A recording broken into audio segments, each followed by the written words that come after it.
Welcome.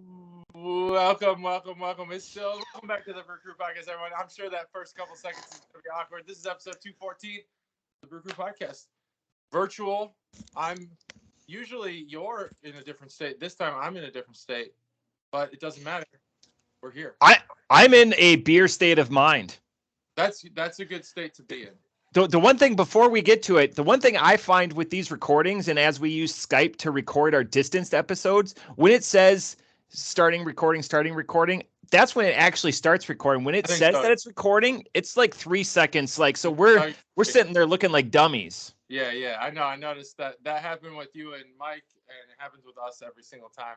That's okay. Yep. I also think that Windows is sabotaging AirPods because every time you and I get on here, you say that the microphone sounds worse, which I believe. I just don't think it should be the case. It's weird. Anyway, we got it all worked out. So if you can't barely hear me, we tried. We did some pre-production. We tried. Turn it up, but unfortunately, I'm going to be loud because I'm loud anyways. You're not loud. You're normal. Maybe I should just throw my mic across the table and then just be like, here's my thoughts, JT. What are you? You're saying it's still far away. That's what's crazy. No, not you. I'm saying me. Like I'm so loud though, like in the recordings. Yeah.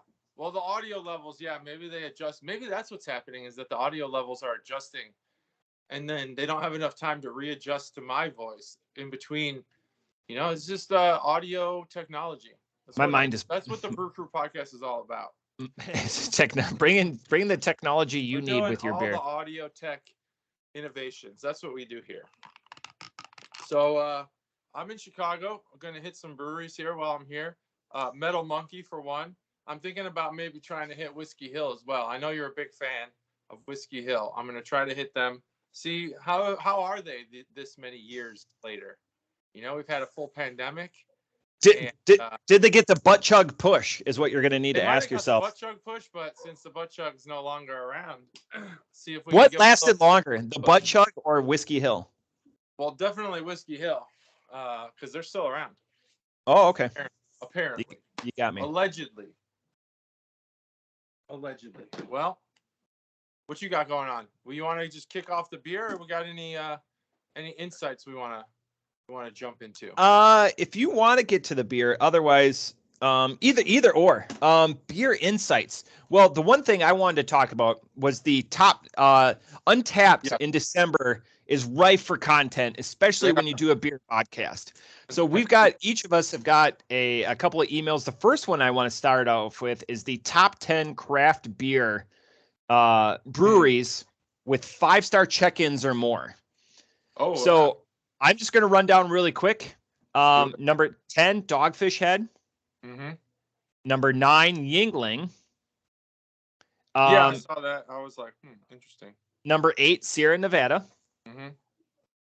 Number 7, Sam Adams. So they're still splitting Dogfish Head and Sam Adams, even though they're same team. Mm. Number 6, Toppling Goliath. Yep. All of these. So from 10 to 6, you're looking at 11,000 check-ins to 14,000 check-ins at 6th place. Wow. Okay, so we get in the top 5. Top 5, The Alchemist.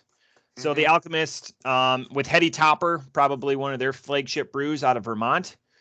The number 4, something I haven't had any of, I believe, is The Other Half Brewing. They're out of New York City, Brooklyn specifically. Mm-hmm. Number 3, Russian River, that we're very familiar with. We have our favorites, both of us, both JT and myself. Mm-hmm. Number 2, Bell's, which is excellent, even in their sell year. And again, as they put on Untapped, I can't, journalistic integrity here. This is 2022 was the first year that Bell's has been bell-less since Larry Bell sold. And number 1, no surprise, I haven't had anything from them. They're so hard to get around here. Is Treehouse. Wow. And, I think we have had them though, right? I have not. Maybe you have. Out of Massachusetts. The interesting thing now, if we go 5-star reviews for the top 5, at 5, The Alchemist has 14,000. At 1, Treehouse has 51,000 5-star reviews. Number 2, just to give you an idea, Bell's only had 19,000. They've more than doubled them in 5-star check-ins, 5-star reviews, 5-star check-ins. I just want to get to a point in life when I've had 51,000 5-star beers. I think that's 51,000 you're saying 51,000 5-star beers or reviews? Beers that people have reviewed. Beers. Yep. So like it's at 5 stars. Holy shit. Yep. So that means JT, you've probably, I don't know how many 5-star beers you've had this year. Let's just say you've had 6. So let's say they were Treehouse. You'd be 6 contributions. Yep. So do we want to save our year in beers next week, because we won't have an advent calendar? Yeah. And there's a lot of stuff, because I want to hear about your stats, your check-ins, it gives, let's satiate the palate or set up the palate. I'm going to do my beer of the year next week. That's what I want to do. All right. Yeah. We'll do my beer of the year next week as well. I'll probably even crack it if I hope I remember. I'll even crack it on camera. I'll save it for then. I've got one left. I know. I still have to decide between some of my favorites, just because I didn't check them all in, but I know the one that I'm going with for the worst beer of the year. It might surprise people. God bless you, JT. I wasn't even thinking worst beer of the year. This is excellent. I'm glad you brought it up. I'm glad I brought it up too. That's the one I do know now. The only reason is that I know I probably had my I'll say this, I probably had my best beer of the year at a brewery. Not like at the brewery that makes the beer. I just have to decide between 2 beers, 2 different breweries that I recall being very good. And then once I do that, I'll have my answer. We should put out some questions with some prizes. Mm-hmm. So I will give prizes. I know Chuggalo Dave is going to be like, you didn't pay. I've offered to send money via PayPal, and he's never. Okay. So my number, and I don't want you guys to go through and data mine this, but if you do, you do. I'm going to give 3 prizes. I got to write this down. How many beers did Matt check in this year? Plus or minus 5. Ooh, I like that. That's going to be tough, but you can't look. You can't look. I mean, you totally could. Beers. I'm just writing it down. Did I check in? And I will give prizes. Did I check in? Okay. What was my number one day? What was the day of the week that I checked in the most beers?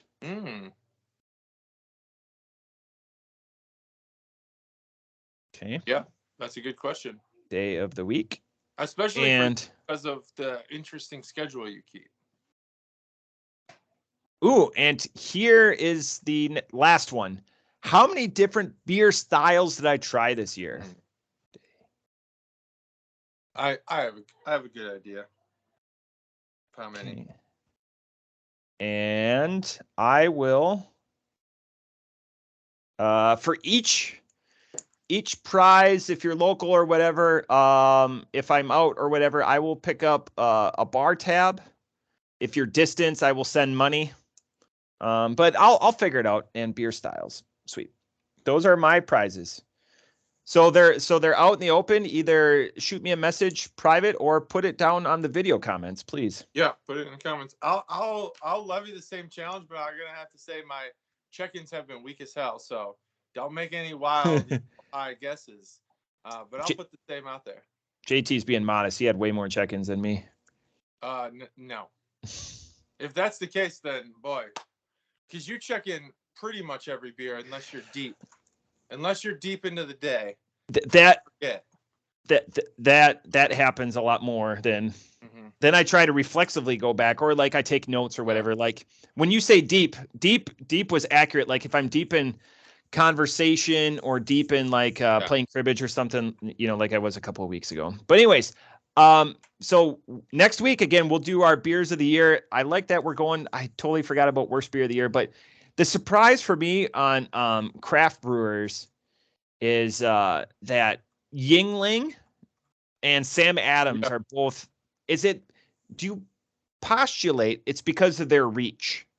Yes, absolutely. Well, I think that Yuengling, solely for the fact that it is it is reaching new places, and Yep. hype helps. So it hasn't been there. Now it's there. People go out and buy it. They check it in. Once it's there for a year or more, people don't Yeah. do that anymore. But it doesn't. So Sam Adams, I think that's a reach thing for sure. Yingling, I think, is like it's moving. Yeah, So moving west. it's the first couple months is probably high traffic, and that's Yeah. going to continue until they're nationwide. And that's got to be what it is. I have nothing to add to it because that's got to be, as the big data guy, and data points, and that's what a lot of this is. Mm-hmm.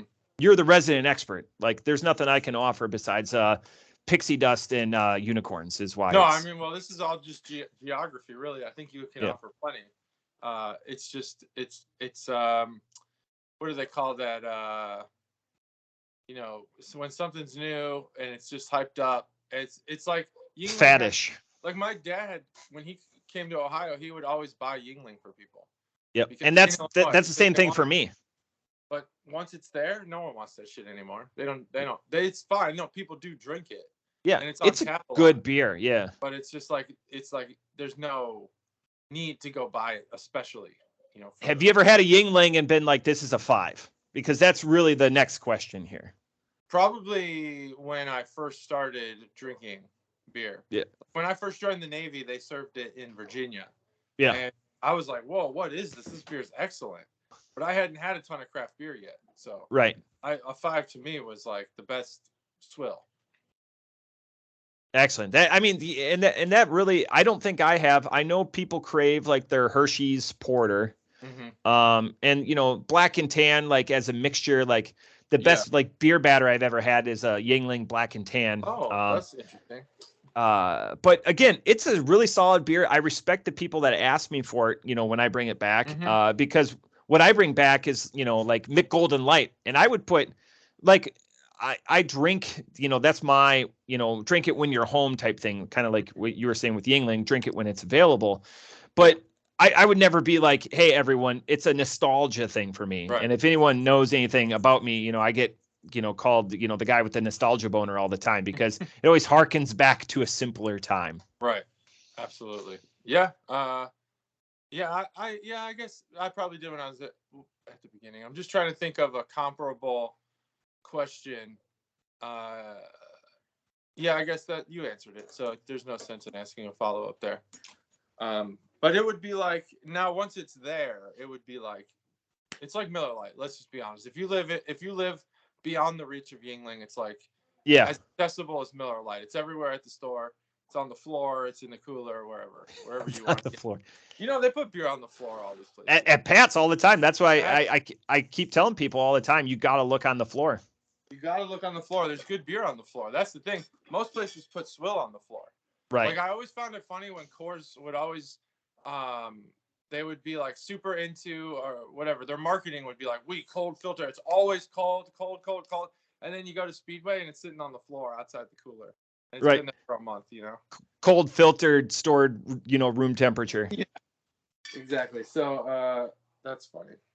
Here it is. All right, I got it. So do you have a second beer to do today? I am drinking in honor. I've got a couple, but you know what? I'm drinking in honor of you today for my second beer. Oh, all right. Sweet. Thanks. You'll see. All right, I will see. Let's start with the Advent calendar beer, though. Let's start with the Advent calendar. That's why people are here. That's why they're here. Today, day 19, we got Garde, the Maison Bitch Batch. Oh, look at though. Mine actually does have the A like scratched out. That's the episode title, the Maison Bitch. That's the episode title. Hopefully, YouTube doesn't ban that title, but yeah, the Maison Bitch number 7. Can we say that? You think? I think we could probably say that. I know you could definitely say it. You can do it on do it on TV or something. We can say whatever we want. Free country, Yeah. If they want to ban us, ban us. What is this? Twitter? Can't ban me. Don't be a dick. And mine just says Dayton loves beer. I've never had this cap before. That's a nice one. Interesting. What is that? Like the city? Anyway, there it is. You ready to crack this bee open?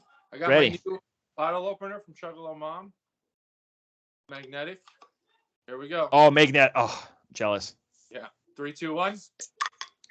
Boom. Look at that.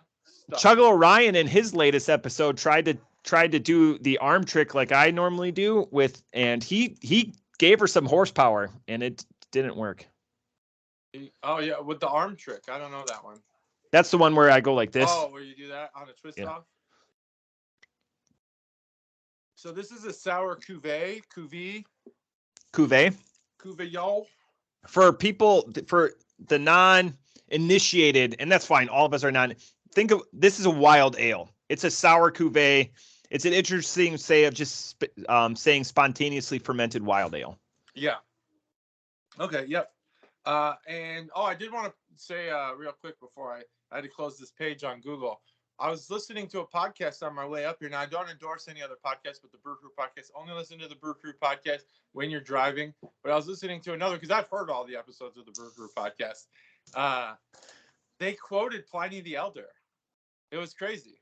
Interesting. Yeah, it was like a quote about the outdoors or something. And I was like, whoa, what the hell? Pliny the Elder? Like the second he said it, you tune on. You're like, whoa, what? There's beer? There wasn't, though. So go ahead. I was tipped off on this beer. Unfortunately, Team Kaysen is drinking a day ahead, so they can get me their reviews and know that we'll have content. And the interpretations, and this is why we do this podcast, the interpretations on what they thought of this beer and what I think of it are wildly different. So I'm excited to continue down this journey on this 5.5% wild ale spontaneously fermented from Garde. Yeah. Kaysen has been unapologetically counter to the majority of the reviews. Yeah, don't, and that's why, for years and years, because I can say that we've been at it that long. That's why I always want to write down my scores, because again, I take this game seriously. This isn't a game. This is my life. This is very serious. So, Garde is out of Oregon, and a cuvee. I honestly, other than I had to look up the word, and it means tank in French. I don't really understand it. I guess it's just a special purpose batch of beer. It's more of a wine term than anything else. So, I'm guessing, yeah, like you said, spontaneously fermented, regular sour, but the cuvee part, I'm not really hip to why that is included in the name. So if you go to degardebrewing.com, that's DEGARDE brewing.com, and my colleague said they're out of Oregon. They're out of Tillamook. Tillamook is an amazing cheese, one of the few amazing cheeses that finds its origin from outside of Wisconsin. Anywho, if you go there, they specialize in spontaneously fermented beers. If you go to their about page, it's not about them, it's about their beers, and it's just a very simple stating about how they don't use laboratory culture or microflora. They make it all themselves with locally sourced ingredients. So a lot of breweries, because of the pasteurization and all of that, they have to source that stuff from laboratories, because they do this stuff on spec, or at least from what I process looking at their website. The pictures are beautiful. These barrels that JT alluded to are gorgeous. Each one is adorned with like a $400 to $500 spigot. So it's not a fly-by-night operation. And most of their beers, they even put on there, take anywhere from 6 months to 5+ years in the barrels before they package them. And they meant for everyone to drink them when you receive them. So you can save them, but a lot of the hop editions and the fruit editions, they even put this in bold on their about page, will dissipate with extended time. So even if you do seal it or whatever, it just gets eaten up, and it's not the way that the brewer intended it to be consumed. Yeah. And if you were curious about how spontaneous fermentation looks, what the look of that is, they have a picture of it on their website. Yeah, it's a fantastic website with just how simple it is. The font choices or whatever, that's more of a JT thing. All typewriter. The one question I have is, of the top 6, they have home, about, visit, bottles, distribute. They have something called keepers. Yeah. and their keeper membership list is full. I tried to do this. It's a closed Facebook group. I want to know what Keepers is. I want to be a part of a Keepers group for any brewery besides Toxic. Sorry, Stacey. A lot of that's going to happen during this beer. But again, what is it and how do I join? Yeah, I'm guessing it's like similar to all the other memberships. It's probably some sort of house discount. Unless, and we could be totally wrong. So maybe just, shoot us an email, give us a comment in the comment section, tell us what it is. But I'm guessing it's, similar to all the other membership clubs. You get a discount in-house, maybe early access to some special releases. I don't know. But Keepers is a cool name for it. Yeah, they have right now, if you go to their beers, 8 beers, all of them are spontaneous wild ales or cuvées of some sort. One are with black truffles, another one with oak gin barrels blended from 3 years. Oh, that's another thing with this beer that I wanted to write down. This is a blend of 3 different years.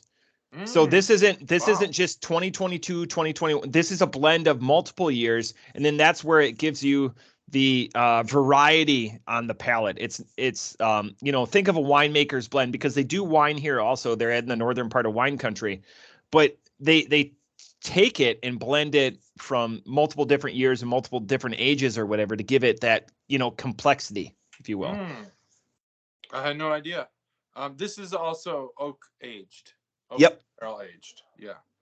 Oak aged. Yeah, I guess it just cuvee means vat or tank. I mean, I'm still looking for what exactly it means when it's in the name of a beer, but I think it just means that it was aged in a wood barrel or vat. Do you want to know my most frustrating fact about Oregon? Yeah. You cannot pump gas there. It's one of the 2 states. It's Oregon's the second one. Oh, I didn't know that either. That is frustrating. I've never driven there, so I wouldn't know. Yep. I've never been there either. Not till this upcoming summer. Never been there, period. Yeah. Yeah. But you're going there? I'm scheduled to go there. We'll see if it happens. We'll see if it happens. Yes, absolutely. All right. Well, from a can art perspective, there isn't any, because this is a barrel house exclusive, off tap, on tap, off tap, whatever. The website, I'll just do my can art boner on the website. It's all typewriter font, which is really interesting. It actually gives the website, it's not my website review, it's more of just the art aesthetic of it. It gives it a very old school feeling, like a website you might have created in 2000. And that's fine. Accurate. Otherwise, and it's modular, so there's a lot of like sections, and they're definitely divided sections. Other than that, I mean, it's just your typical website, just got typewriter font. Kind of reminds me of when LeBron James left the Cleveland Cavaliers. The Cavaliers owner, I think it was, or the GM, wrote a letter to the owner. The owner wrote a letter to either, I don't know, the fans or LeBron James or the NBA. Yep. And it was in Comic Sans. It kind of reminds me of that. It's like we have this serious beer. Like, I feel like the personality behind their website is serious. They are serious about their craft. There's not a lot of jokes in there, or any. But then they have this typewriter font website, which is kind of interesting. Yeah, so that was Dan Gilbert, because he made his fortune from owning Quicken Loans and being from the Michigan area. But yeah, he that was his fleur de lis was his response to LeBron James taking his talents to South Beach. Yeah, boy, what a time. So no can art, but the beer itself, there's kind of like this bitter fruit on the tongue, and it has I would actually say it's kind of yeasty, but I don't know. I don't want to use that term because I feel like that would kind of elicit like a bready feeling, and it's not like that at all. It's definitely fruity. There's a fruit sweetness that's not sugar, somewhere in there. I guess it's on the tongue, maybe in the breath. I would drink this cold. Drink this as cold as possible. There's a non-hop dankness. that I can't quite pinpoint what it is. That might be a little off-putting for me.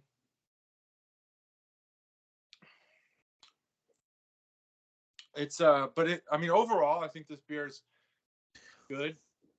I just don't think it's great. Yeah, I'm at you ready for me to you got your score written down? I don't want to. Oh, yeah, I'm good. Yeah, you're good. I think I got this beer at a 3.0. I think you could taste the craft beerness in this beer, but it doesn't come through like the flavor doesn't pop like I expected it to. I expected the flavor to really just kind of be like the star of the show, whereas in this case, I think that just the base of this beer is the star of this beer. And that just kind of gives it an average taste. I love this beer. I'm excited to see if Mikey drinks it because he goes to Untapped and does. So I was just scrolling through Untapped, like the 7th person to have this beer, just scrolling down, got it from the Barrel House. So that's awesome. So there's going to be a couple more check-ins from the Barrel House, but otherwise it's not a widely received beer, just by the number of check-ins. Mm-hmm. But Mikey, please do your shtick on capturing that data. Off the top rope, I love this beer. This is a 4.75.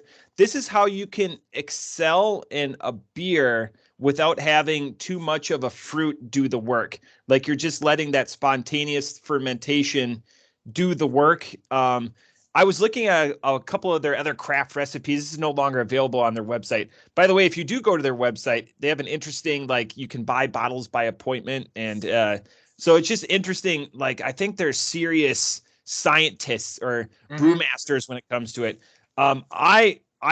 This is one that I wish that I had a lot more of so far in this calendar. Obviously up there with the Saturday's beer. This beer is another one. Mm-hmm. This thing is delightful in how sour it is and how quickly that sour dissipates. Mm. Yeah. Like as I'm talking to you, this beer leaves no memory on my palate, just in my brain, but not on my palate. Again, off the top rope, 4.75. This is fantastic. And just like, this is a place, if when I'm out in Oregon this summer, that I hopefully is going to be in the area that I'm supposed to go, but I enjoy the shit out of this beer.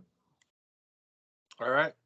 Well, that's good. I think it's good to have some disagreement. I think that this beer could be elevated to make me think it's that too, but yeah, I'm at 3.0. Awesome. Yeah. Beer number two, JT. What are you going to be drinking? What I'm drinking is was a feature in an event I was not able to attend, and I was upset about it, but it was Branch and Bone's 12 Sours of Christmas. I was not able to go because we had the group podcast on the 17th, and that was on the 17th at noon. Our event was on the 17th at noon. I'm doing Seasonal Friend. This is a Branch and Bone sour ale from the 12 Sours of Christmas at Branch and Bone this past weekend. Interesting. I, as an ode to my much better looking and much funnier podcast partner, I am drinking Chicago's own. Look at you. Rev Anti-Hero. And this is the reason it's a 10-year of Anti-Hero cans. So when we started the podcast, they only had 5 years of Anti-Hero cans. Damn. So I thought that was neat. So you've not had Anti-Hero? No, I've had it. But I wanted to drink something as an ode to you. Oh, all right. Excellent. And they make different versions of it. I think this is the standard one because I was reading it on the little case that I had. Okay, so maybe this is their 10th anniversary version, and we could say hopefully you haven't had it. Let's crack these beers open. This one was not primed, which is surprising for Branch and Bone. This is a 3, 2, 1. Oh yeah. Anti-Hero was a real spilly beer. Which some people call me an anti-hero. Let's be honest. Holy shit. This beer smells amazing. Man, I wish you could smell it. I wish I could waft the scent to you via the camera. Yep, there it is. Amazing. Seasonal Friend. Let me tell you what this beer is. It's peach, though. We don't need that around here. It is. And it is. Oh, my God. You're going to love this beer. I'm going to get you one. Blackberry Peach Cobbler Sour Ale. with blackberry, peach, lactose, vanilla, cinnamon, and graham cracker. Wow. Okay, I can envision it. Wow. It's very good. The graham cracker it peaks through. There's a creaminess here, and that's the lactose. Boy, peach cobbler. That's a good beer. You got any thoughts? I can talk. No. This is sell it to me. Well, this beer, I mean, I don't know if you wanted me to break right into the review yet, but I will. Sorry, Stacy. This beer has it's like cinnamon peach across the tongue, just amazing, very prevalent. The sourness, like the feeling of sourness, is not really a part of it. I think the sour's the base, just to give the beer like a vehicle to ride in. It's the graham crackers there, which is rare. The lactose gives it a creaminess. The peach and cinnamon are definitely the star of the show. And the blackberry, I don't really taste it. Don't taste the blackberry, but I think it's there for support, moral support, and color. This is definitely not a peach colored beer. It's a red beer. Can you think of a beer that has blackberries? Is blackberries a supporting fruit, or can it be the star of the fruit? Because you think it can be? Well, I'm trying to think of a blackberry beer that. Didn't we have a blackberry beer yesterday?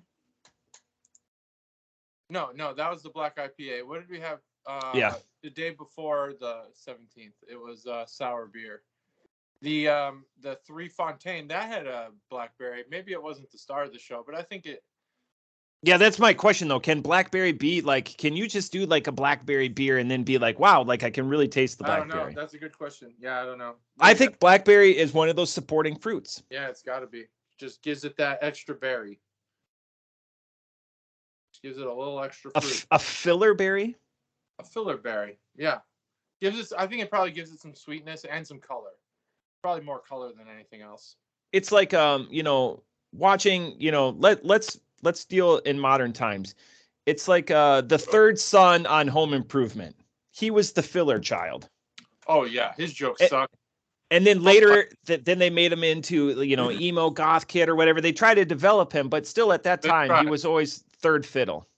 He was, and back then there was a lot of teen girl magazines where they'd have posters and stuff. He was never in any of them. Yeah, Zachary Ty and Jonathan Taylor Thomas. I don't even. No one knows the third game. Yeah, no one knows it. I always try to bring the topical, recent, current events that the Chuggalos. Stev, by the way, just Google Home Improvement. It was he's gonna try to be like, oh, I remember watching that. There's no way. You don't remember watching that. The only reason why Stev knows Tim Allen is because he played Buzz Lightyear in Toy Story. That's pretty accurate. I mean, we could make that into the episode title somehow, but the Maison Bitch is going to be Maison Bitch. It's going to be it's tough to beat. It's going to be tough to beat. The Maison Bitch. JT, I've only checked into this beer twice and not in the last 3 years. Wow. Well, then it's new to you. It's new to you. It's new to me, and I was never with anyone else. I drank this alone. Oh, I'm sorry. Yeah. What's the Eagle? What was I doing in 2015? There's a moment in time. The interesting thing. Okay, so going back to Revolution again. I had a bunch of sour beers. I have a fridge that is chocked full of stuff, but I was like, I didn't want to destroy, I didn't know what order of beer we were going to go into, but sour, even for a guy that likes that, is a tough row to hoe. And I didn't know what I wanted to commit to. And so I was like, oh, this is going to have an amazing story. And the one thing I like about Rev, and they're aggressively hopped. Aggressive in a positive way. I'm not going to say assertively because I like that aggressive hop profile. I like the dryness that my mouth is feeling. I like the citrus notes, the pine, all of that. It's an excellently crafted and well balanced beer. It would do well if it was more. If they set up shop in Ohio, it would be right up there. I even talked about yesterday. as an ode to you, I talked about your affinity for boat show and my affinity for truth, and both of our affinities for truth. Yeah, this would be right there. For like a common Southwest Ohio brew, and that's the best hallmark you could say. You could drink that every day and not get tired of it. And those are like what we call standard IPAs. I'm sure they have better, more technical names, but so that would be Rev's standard. Revs, yep. That's what it kind of sounds like based on how you're describing it. I don't know. I'm sure I've had Anti-Hero. I don't remember it. Whether I checked it in, that would be a whole nother story. But yeah, I've had plenty of Revolution. Yeah. I think that you're right. It would probably do well in the Midwest because here in Illinois, there are a few things. There's something that we've determined on this podcast is a telling sign that your state sucks at craft beer. And that is whether or not Busch Light Apple is still available. Yeah. Yesterday night, I showed up at my sister's house, and Chuggalo Bobby, my brother-in-law, first words out of his mouth, "I've got Busch Light Apple for you. I found some at the store last week." Now, it has been 6 or 7 months since Busch Light Apple has come out. Yeah. The fact that it's still available here tells you everything you need to know.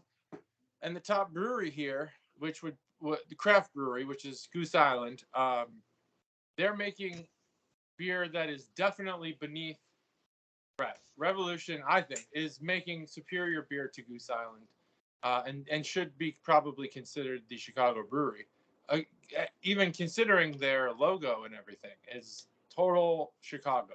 Is Revolution the Warped Wing? Are they the biggest? Goose Island aside, because they belong to the big boys. But is Revolution the biggest Chicago craft brewer? Pipeworks at this point, but Pipeworks, you're right. Revolution and Pipeworks are probably the two biggest 1-2 breweries, craft breweries here. Yeah, good call on Pipeworks. The thing I love about Pipeworks, I've never seen a beer from them in a 12-ounce can. That's true. Either have I. I've never actually. I don't even know where Pipeworks is. That I've even seen it. But they're a big guy. They're up there with Rev and Pipeworks both have reached to Ohio, so we have plenty of them. But so does Goose Island, obviously. CBS reaches the entire country, maybe the world. Not sure. But I think Rev probably should be higher. But I guess if Goose Island's owned now, who owns them? That's Budweiser. Budweiser, holy shit! I remember my first exposure ever to Goose Island. They have a place that's in Wrigleyville, and before I was into craft beer, before I even joined the Navy, I went and had a beer at Goose Island, or maybe I didn't have a beer because I don't think I was 21 yet. I had lunch or dinner or something with a friend who was 21. Yeah. And I was like, "Oh, what is this?" And that was it. That's my story. I don't remember how it was, but it's right. Not memorable. Just the fact that you had it. Yeah, just that I had it. It was on the same street as the Metro, and I love going to the Metro. Great place to see a concert. That's all really I remember about that. The important thing is the moments in time that beer accentuates, if you will. Like the only reason I remember Two Levies was a gorgeous beer, but because the reason why it stays in our memory is because it's a fun for us joke, not for you, unfortunately. But like I remember my first 120 minute. Like I will always remember that. It's maybe there's a better way, and you're a wordsmith. You can help me with the phraseology, but like beer is the highlighter to life's moments. Sometimes, not always, but like. If there's something phenomenal, like the first Wild Ohio I had, it doesn't have to be an amazing beer. It could be a terrible beer. Chuggalo Ryan and Chuggalo. By the way, we need to get to Kaysen's review of the Garde, which I totally forgot about. But they brought up, God, where was I going with that? 100 miles a minute. But 120 minutes. They brought up Wild Ohio. And, because Michelle says every beer is my type of beer. And Ryan goes, Wild Ohio isn't your type of beer. And she goes, well, no, I haven't had it. And he goes, it's not anyone's type of beer. And he goes, I'll tell you off the pod. Yeah, well, we got to get them some Wild Ohio so she can taste it.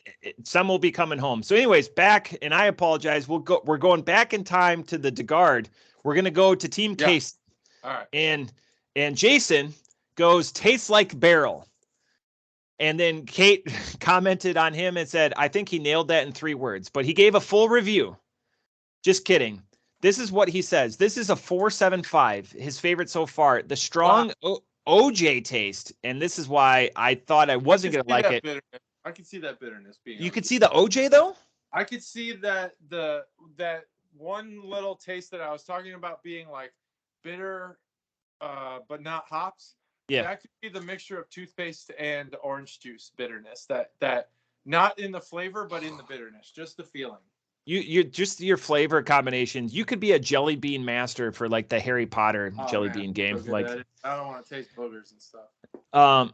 Strong OJ taste first, but definitely a beer taste following. I can taste the wood barrel again. Would buy and drink this again. With that review, I feel like whiplash. Like when JT is like, man, this beer. Oh, I give it a 5.0. Like I just know. Right? Yeah, he gave it a bad verbal.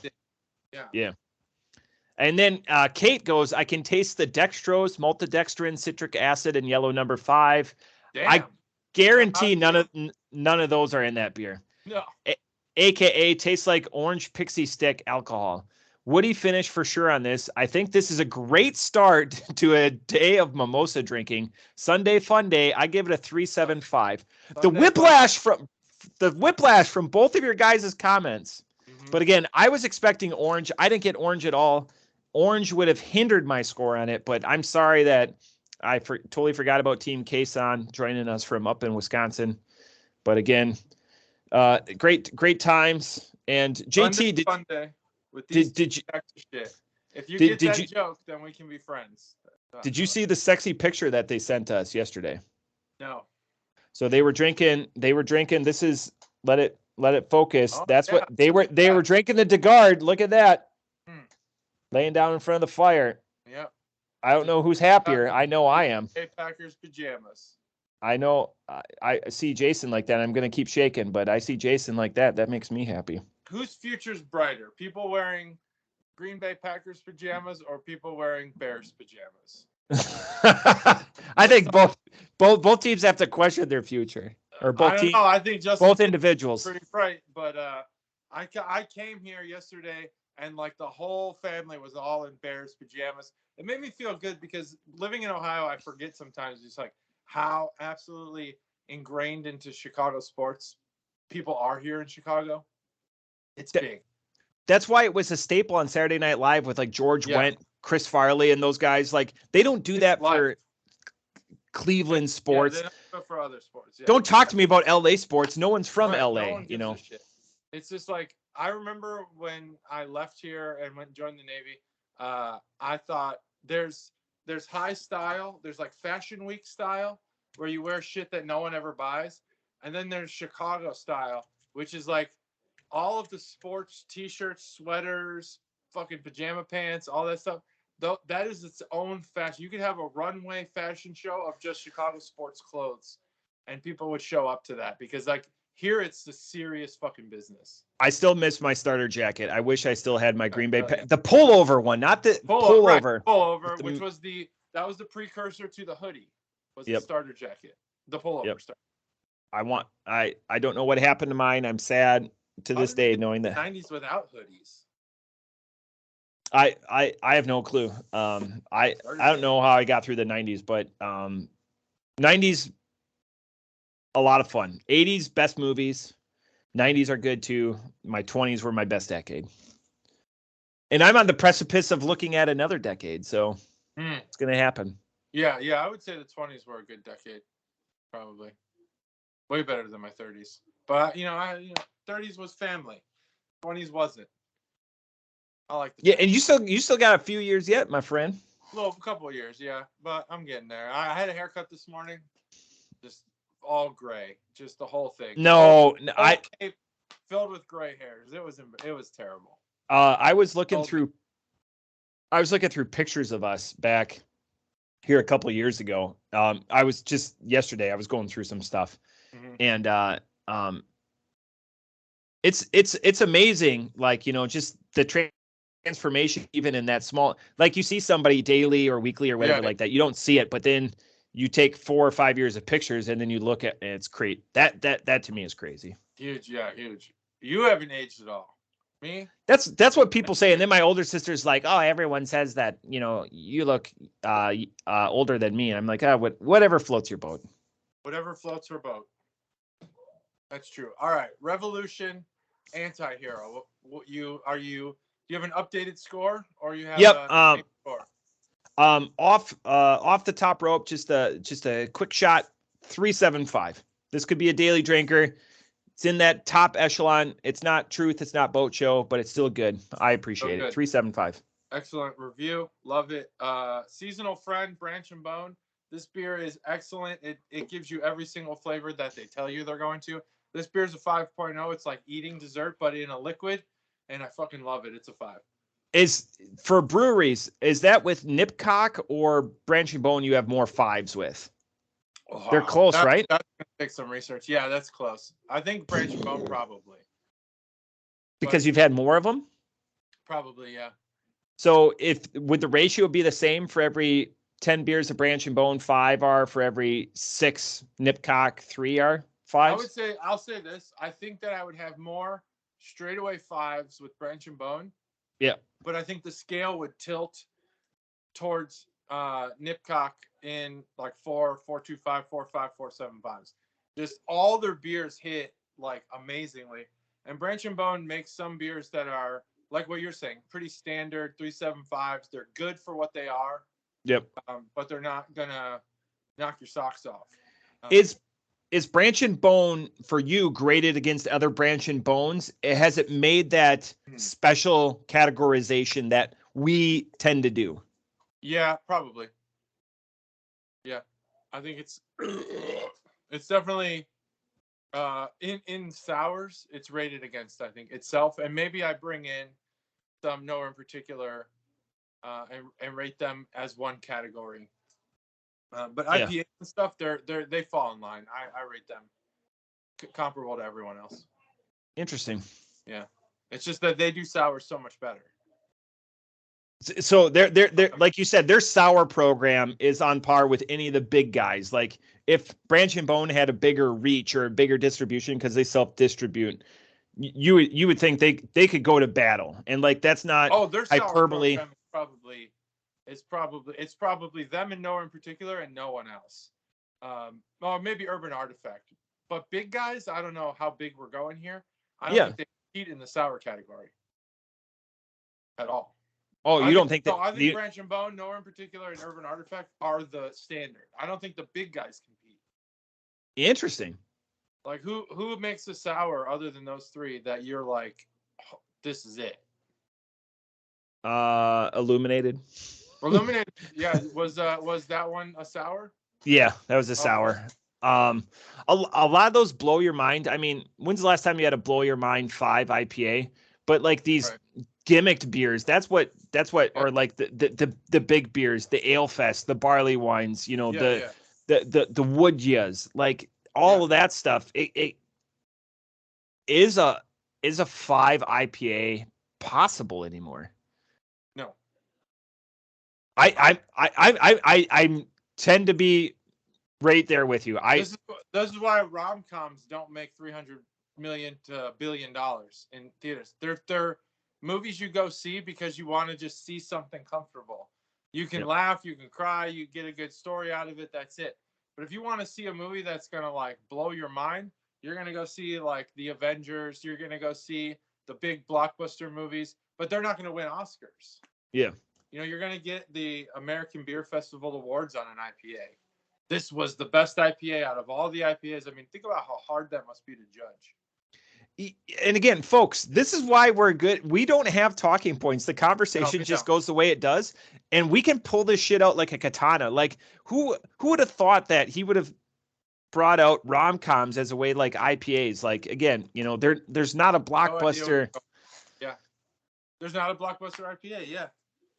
But you will get more purchases, I think, of this in a short period, a burst. Yep. But, there's not going to be any Oscar buzz over it. Yeah, I will say all the gimmicked IPAs now are like the big guys. So like I would say like 120 minute, but that's way gimmicked. Like that's not in the same category, right? You can't. Right. No. You can't. That's apples and oranges. It is, right? Yeah. Yeah. That's a special. So we're taking away the caveats. This is a huge conversation point. We could do just an episode on that. That's probably for sure. Could. Yeah. Interesting. I think we could probably, if we really wanted to spend some significant time on IPAs, we could deep dive. Yeah. Start to really find the exceptional ones. But at the rate of beer that we drink, I think we're finding them at the right pace. Yeah, I think there's standards and then there's non-standards, and that's about it. Sustainability, what I want to hear about sustainability, it's cool that your brewery does that. Can I sustain on your beer for the day? Yeah, right. Yeah. Yeah, good point. That's awesome. God, I feel like, a couple times a year we have just like the rom-com IPA thing is amazing. I'm glad it came up. I had no idea we were going to talk like that. Made it up on the fly. And that's why people tune in. That's why we put butts in seats. I'm still sad that we lost a subscriber. Whoever you are, I want to win you back. I want to win you back. Must have been a rogue thumb. Just accidentally. Yes, somebody did. And they were like, "Why am I getting all these brew crew videos?" So someone didn't know. So on tap for the rest of the month, we have an IPA, a New England IPA, a Goes, a New England IPA, and a pastry stout. It's kind of like a experience. The pastry stout might be surprising. It's a barrel house collaboration. Yep. So we want to make sure that we give it its due. But the IPA, they might be great. They might be standard. What a way to segue into, we just got a bunch of rom-coms, and at the end we have a potential, like a dark horse, like a Boondock Saints, an unexpected, like it's going to be in the vernacular for years to come. A cult classic. There we go. Even better. It won't do well at the box office, but man, when it gets home, when it hits the DVD, people are going to love it. Yep. We're coming back to watch it. So this is the furthest. So we've hit Oregon, we've hit Austria. So everything else is going to be in between. Yeah. Couple street sides. So street side is Ohio. One Sonder. They started in Wisconsin, but now call Ohio home. Bissell Brothers and the Vale. So two that we've done before. Yep. So nothing. The Garde was the last one that came in like a rook in a game of chess. Just what? Like a rook. Wow. Yep. It's been a while since I played chess. I think it probably came in more like a bishop. Just coming diagonally across the lane. I'm excited. We gave a lot of thoughts. Again, watch both episodes that were recorded for two different viewpoints. Well, I guess at this point, just pick the one that has more views, which I think is the one. No, hit them all. Hit them all. Just watch the same thing twice. It's just like your. What's not the same thing? Someday you'll quote that episode. It'll be a quotable episode. But we gave a lot of thoughts, and the reason talking about the calendar and stuff, we gave a lot of thoughts going forward on the next calendar.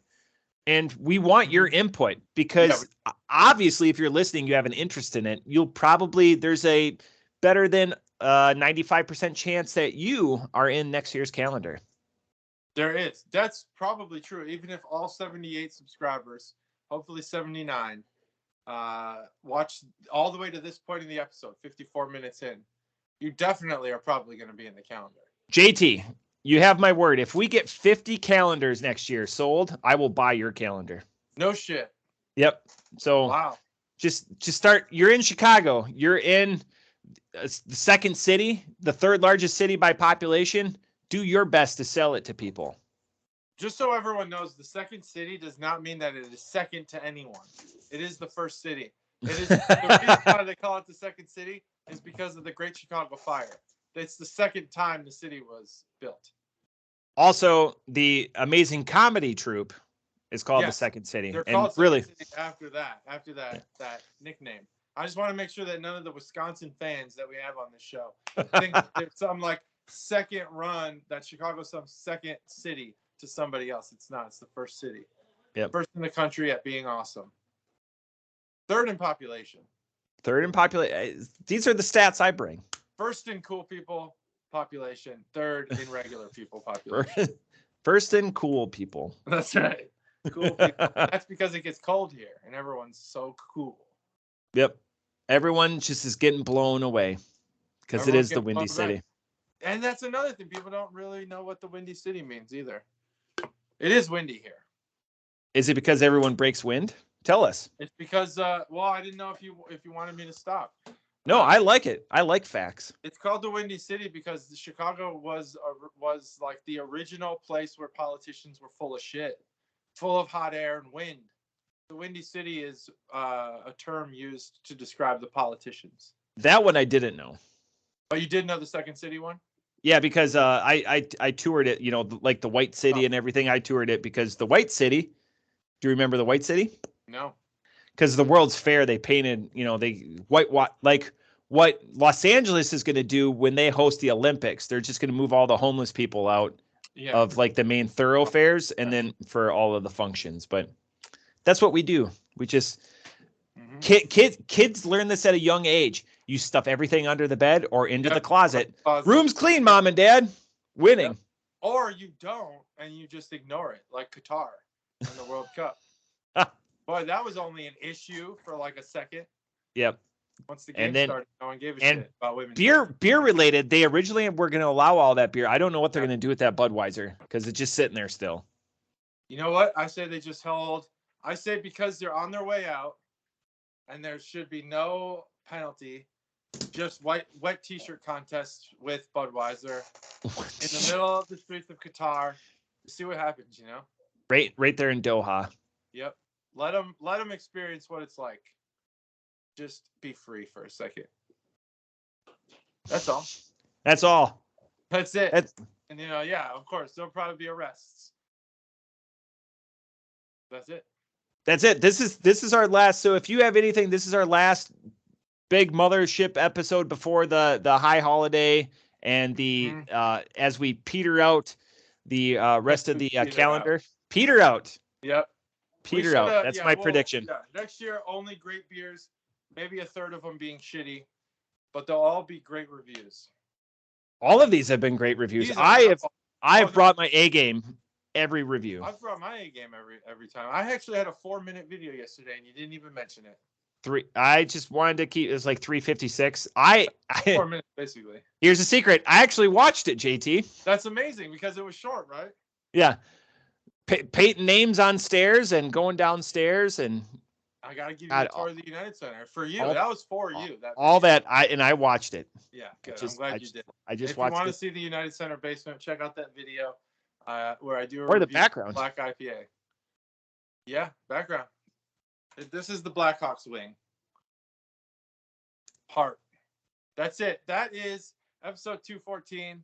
And we got a bunch of I guess whatever. We got 5 days left, 6 days left, and that's times the amount of videos that we're pumping out per Chuggalo. Boy, we got a lot of content still to the end of the year. Tons of it. This is our last big one. So if you watch the Mothership, our Mothership episodes do better. Merry Christmas. Today's the first day of Hanukkah. Happy Hanukkah, whatever holidays you celebrate from JT and myself.